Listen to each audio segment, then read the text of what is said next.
నమస్తే, మీ పేరు? మా పేరు మహేష్ అండి. ఏం చేస్తుంటారన్న? మేము మామూలుగా బిజినెస్ చేస్తుంటాం, బట్టల. ఏ ఏరియా అండి మీది? మాది ఇక్కడ కృష్ణలంక 22వ డివిజన్. ఏంటి సార్ అసలు ఈసారి మీ ప్రాంతంలో పోటీ ఎలా ఉంటుంది? గద్దె రామ్మోహన్ రావు గారు వర్సెస్ దేవినేని అవినాష్. దేవినేని అభిలాష్, గద్దె రామ్మోహన్ రావు మంచి పేరుతో ఉన్నాడు, మంచి దీంతో అభివృద్ధిలో ఉన్నాడు. ఆయన ఎమ్మెల్యే అయిన కాడి నుంచి ఈ నెలకు ఒకసారి వచ్చి అందరూ కూడా బాగా చూస్తున్నాడు. ప్రతి ఒక్కరు కూడా వాళ్ళ మనసులో ఉన్నది.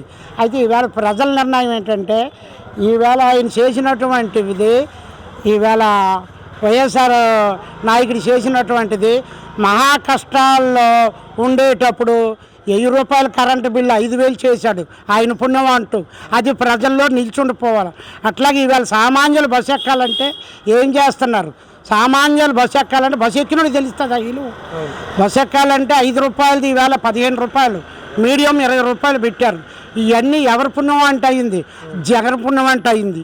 అందుకని ప్రజలది జగనా లేకపోతే చంద్రబాబు నాయుడు అనేది ప్రజలు ఎన్నుకోవాలా, ప్రజల్లో మార్పు రావాలా. ఏదో 130 మందికి ఇచ్చేస్తున్నామంటే సరిపోదు. ఉన్న 70 మంది వచ్చి చెప్తారు రేపు సమాధానం. ఉన్న 70 మంది వచ్చి రేపు సమాధానం చెప్తారు.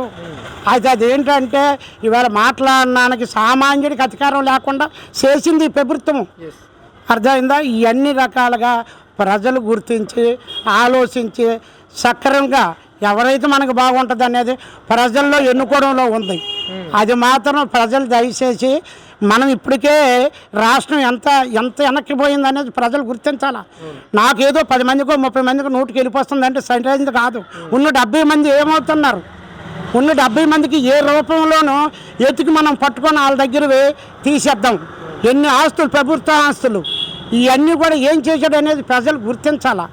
ప్రభుత్వం ఆస్తులు కానీ ఇంకోటి కానీ ప్రభుత్వం వచ్చిన తర్వాత ఏం చేశాడు ఈ ఆస్తులు అంటే ఏమంటే ప్రజలకు పెట్టాడు. నువ్వేం పెట్టావు? 2,50,00,000 అంతా చెప్తున్నావు. ఆ ఉన్న 9 లక్షల కోట్ల రూపాయలు ఏం చేశావు? 9,000 లక్షల కోట్లు నువ్వేం చేశావు? ప్రజల మీద భారం కదా ఇవన్నీను. అవన్నీ ప్రజల బుద్ధి చెప్పాలి కానీ మనం ఎవరైనా చెప్పలేము. రేపు పొద్దున్న ఏది మంచిదంటే అది అందుకనే ప్రజలకి దయచేసి 5 సంవత్సరాలు సరైన ప్రభుత్వాన్ని ఎన్నుకోండి అనే మాట మనం చెప్తున్నాం. కాబట్టి ప్రజలు అది గమనించుకొని చేస్తే బాగుంటుందనే ఆలోచన మా. అంటే మీ ప్రాంతంలో ఎలా ఉంటుందంటారు? మా ప్రాంతంలో మాకున్న వరకు ఇప్పటికీ నేటికి 15-20 సంవత్సరాల కాంచి గద్దె రామ్మోహన్ రావు కాస్త బాగా చేస్తున్నాడు. ఒక పార్టీని కానీ ఒక మనిషిని కానీ విమర్శించే మనిషి కాదు, పిలిస్తే పలికే మనిషి, చేసే మనిషి. అయితే ఈ 170 మందికి ఇచ్చి నేను ఏదో చేశాను ఉన్న 130 మందికి ఇచ్చి 70 మందికి నువ్వేమి చేయకపోయి ఆ 70 మంది కాడ కూడా ఏ వంపులు ఉన్నాయని వెతికితే అదే నా పెద్ద మనిస్తారా? అది అందుకని అది కాదు.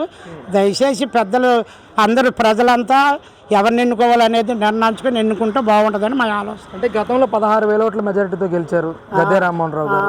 ఈసారి బీజేపీ, టీడీపీ ముగ్గురు కూడా కలిసి రాబోతా ఉన్నారు కదా, ఏంటి అసలు ఎలా ఉంటుంది ఈసారి ఎలాగుంటుంది అనేది మనం నిర్ణయించిన. డబ్బులు తిన్నోళ్ళు ఉన్నారు, ఎంతో కొంత డబ్బులకి అలవాటు పడిపోయి ఆ డబ్బులు గుర్తిస్తే వాళ్ళని గుర్తిస్తారు. డబ్బులు గుర్తించకపోతే అంతకన్నా మెజార్టీ ఎక్కువగా వస్తుంది. దీనికి డబ్బులను ఎప్పుడైతే గుర్తించలేదు నీకు దాని మీదకి డబ్బులు వస్తుంది. దాని లేదు అని డబ్బులు గుర్తించారంటే ప్రజల మనం ఏం తెలుసుకోగలం? అది వాళ్ళ నిర్ణయాలు. ఈవేళ రాష్ట్రంలో ఏ మూలకి వెళ్తూ నువ్వేం పని చేసావు? ఒక సచివాలయాలు తప్పితే ఈవేళ సచివాలయాలు మామూలుగా వాళ్ళకి ఏమి ఇస్తున్నావు? 5,000 రూపాయలు. 5,000 రూపాయలు వాళ్ళకి ఎలాగ వస్తుంది? గట్టిగా రోజుకు 165 రూపాయలు పడుతుంది. 165 రూపాయలు టిఫిన్కి సాలదని సరైనోడు వెళ్తే వాళ్ళని వచ్చావంటే నువ్వు ఇట్లా చేసుకొచ్చావు. దాని గురించి ఎవరైనా కాదనలేదు, వాళ్ళకి ఇష్టపడ్డది నువ్వు చేస్తున్నావు. అదే ప్రజలు గుర్తించాలా. ఇవాళ భయపెట్టి ప్రతి మీటింగ్కి తీసుకెళ్తున్నావు అంటే నీ ఆలోచన ఏంటి? ఎవరి కాళ్ళని వదిలిపెట్టాలిగా మనం ఇష్టలుడిగా? ఎవరైనా స్వతంత్రంగా బతకాలిగా. అది ఆ స్వతంత్రం లేదు, ఉన్నవలేదు. అది. థ్యాంక్ యూ బాబాయ్ గారు. నమస్తే, మీ పేరు? నా పేరు పదినరపల్లి గోవిందరావు. ఏం చేస్తుంటారండి? మీ ఖాళీగా ఉంటే పని ఏం చెయ్యం. ఏ ఏరియా సార్ మీరు? అదే అపార్ట్మెంట్ మనదే. మీ ప్రాంతంలో కూటమి అభ్యర్థిగా గద్దె రామ్మోహన్ రావు గారు. మన గద్దె సూపర్ 1, నెంబర్ 1. ఆయన మించిన ఎవరు లేరు. ఆయన ఇప్పుడు కూడా నేటికి ఎన్టీ రామారావు లాగా స్థానికంగా ఉండేని ఎవరిని విమర్శించే పనే లేదు. ఎవరిని ఆయన విమర్శించడం కూడాను. ఏ ఓటైనా మంచి పని చేస్తాడు ఆయన. చిన్నపిల్లల్ని పెద్ద పిల్లల్ని ఎవరైనా సరే ఆయన నెంబర్ 1.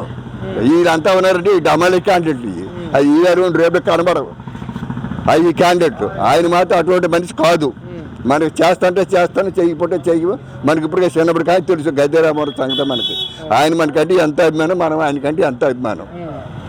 అంటే దేవినేని అవినాష్ గారు కూడా ప్రచారం చేస్తా ఉన్నారు. 10 సంవత్సరాల నుండి ఏం చేశారు అసలు ఈ ప్రాంతానికి? అవినాష్ అంటే ఆయనకి మనకు కొత్త, ఆయనకి మనం కొత్త, మనకు ఆయన కొత్త. ఆ నాన్నగారు అంటే మనకు తెలుసు. అప్పుడు మీరు ఇక్కడ ఇప్పుడు నీకు కొత్త నాకు కొత్త అన్నట్టుగా ఆయన మంచి వ్యక్తిగతంగా మంచివాడే. కానీ ఇప్పుడు జనం పరిపాలన ఎలాగొంది అంటే ఓహో జగన్ ఆహా జగన్ అంటూ ఉన్నారు. మరి అక్కడ ఎన్ని డబ్బులు ఇస్తాను ఏంటో ప్రతి వరకు పింఛన్లు ఇస్తారు. పింఛన్లు ఎవరికి ఇవ్వాలి? పింఛన్లు ఎవరికి ఇవ్వాలి చెప్పు? అనామకులకి, జరుగుబాటు లేని వాళ్ళకి, మంచాన పడిన వాళ్ళకి ఇవ్వాలి పింఛన్లు. ప్రతి ఒడికి పింఛన్ ఇస్తే అడిగి తాగేస్తాడు, ఆడు పానపరాలు అవుతాడు, ఆడు ప్యాకెట్ ఆడుతాడు. ఆడికి పింఛన్ ఏంటి? ఆడికి ఎందుకు ఇవ్వాలి పింఛను? ఆడే కాలు చేతులు లేవా? ఆడే ముసలోడికి జరుగుబాటు లేనివాడికి నీ ఎవరికైనా పింఛన్లు ఇస్తే అందరికీ పింఛన్ ఇస్తే ఎవరి డబ్బులు? ప్రజల డబ్బులేగా. ఎవరైనా ప్రజలేగా, ప్రజల డబ్బులు పంచి పెడతారు. అదే నీ ఆడికి నేను చేసిన అభివృద్ధి ఏంటి? అది చేసిన అభివృద్ధి ఏంటి? ఏ రోడ్లు వేసావా? ఏం డ్రైనేజ్ తెప్పించావా? ఏం చేసావా? మంచి పని చేస్తావా?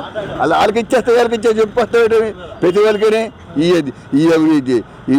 సచివాలయం కట్టించావు. ఇది నువ్వు చేసిన మంచి పని అంతేనా? చంద్రబాబు నాయుడు ఏం పని చేయను, నువ్వు ఏం పని చేస్తున్నావు? ఒకసారి ఆలోచించి మాట్లాడు. నీకు ఇదే జనం 10 మంది వచ్చారు, జనం 10 మంది ఇది పలుకుబడి కాదు. జనం అందరికీ వస్తారు. డబ్బులు పైసా మీద పరమాత్మ. ఆ పార్టీలో డబ్బులు ఇచ్చి ఎవరు 10 పైసలు ఎవరు వాళ్ళు సర్ది చేసుకుంటారు. అందరికీ డబ్బులు అవుతాయి. డబ్బులు అంటే ఎవరికైనా అవసరమేగా? నీకు అవసరం, నాకు ఎవరికైనా అవసరమేగా. డబ్బులు అంటే డబ్బులు ప్రాధాన్యం అదే. అది ఎవరికి ఇవ్వాలి తెలుసుకొని చూసుకొని 10 మందిని ఆకట్టుకో. 10 మంది ఆకట్టుకో, నీ పేరు వస్తుంది. ఇప్పుడే పేరు వస్తుంది. ఈ కూటమిలో ఓట్ల ట్రాన్స్ఫర్ ఎంతవరకు జరుగుతుంది అంటారు? Janasena number 1 Chandrababu Naidu CM. తిరిగి చూడక్కర్లేదు. మనం ఏదో అనుకుంటారు కానీ ఈయనకి మించిండాడు.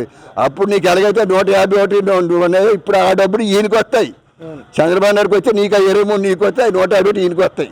కావాలంటే ఇలా దాన్ని చూసుకో. అది టెక్నికల్. ఆ టెక్నికల్ చేయాలంటే అది పెద్దల్లో ఉంది. అది ఉన్నాడే పెద్ద ఆయనలో ఉంది. ఇదంతా రాజకీయం. ఆ టెక్నికల్ ఇప్పుడు చేస్తారు. కావాలంటే నీకు అప్పుడు చూసు 151 అక్కడ 23 అక్కడ అన్నవే, ఇప్పుడు ఆ 23 నీకు వస్తాయి. ఆ 150 ఇటు వస్తాయి. అది కావాలంటే వీళ్ళు అన్నారు రేపు వద్దే ప్రజలంతా అదే జరుపుతారు. ప్రజలే పిచ్చోళ్ళేం కాదు. ఎవరికి తెలియకుండా ఎవరు ఈ బొడ్డోడు తెలుసు. ఇప్పుడు రాజకీయం ఏంటి? బొడ్డోడు తెలుసు. మనకు కాదు, మనకంటే తప్ప సర్వీస్ అయిపోయింది అనుకో. ఈ బొడ్డోడు చెప్పండి, బొడ్డోడు చెప్తాడు. ఇప్పుడు మా బాబాయ్ అంటే నెంబర్ 1. మనకి ఏం చెప్పాలని ఆ బాబాయ్ అంటే ఇగో ఈయన ఒకటి మా ఎల్లు గారు ఈయన అడిగారు చెప్తాడు. సరే ఇక్కడ గద్దె రామ్మోహన్ రావు గారికి ఎంత మెజార్టీ వచ్చే అవకాశం? గద్దె రామారావుకి ఆయన ఎంత మెజార్టీ అంత మెజార్టీ వద్ది. ఆయన కోరుకున్నది మెజార్టీ వద్ది. ఏ తిరిగి చూడక్కర్లేదు.